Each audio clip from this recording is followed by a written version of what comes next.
रावण का युद्ध भूमि में उतरना। उधर जैसे ही रावण को प्रहस्त की मृत्यु का समाचार मिला वैसे ही वो बौखला गया।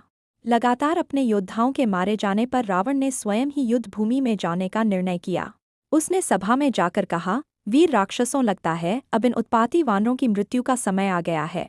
मेरे एक से बढ़कर एक वीर योद्धाओं को मारकर वानरों ने अपने काल को निमंत्रण दिया है। अब मुझे ही युद्ध में जाना पड़ेगा और इन्हें अपने किए का फल देना पड़ेगा। ऐसा कहकर रावण अपने विशालकाय रथ पर सवार होकर अपनी अथाह सेना के साथ निकल पड़ा।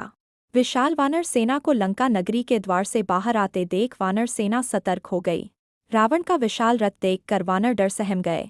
एक के ऊपर एक ऐसे 5 हाथियों के बराबर ऊंचा व चौड़ा रथ, उस पर विशाल नक्काशी किया हुआ आसन और आसन पर विराजमान खुखार दिखने वाला लंकापति रावण।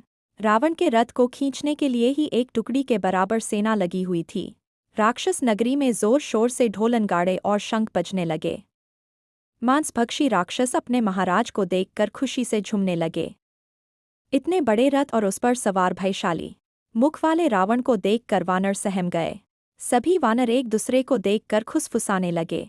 तभी विभीषण ने रावण को पहचाना और दौड़कर प्रभु श्रीराम के पास पहुंचे और उन्हें इस बारे में बताया।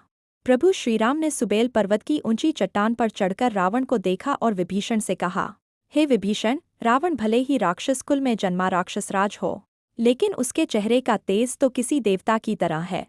3 लोगों को जीतने वाले इस लंकापति के बुरे कर्म ही इसकी मृत्यु का कारण बनेंगे।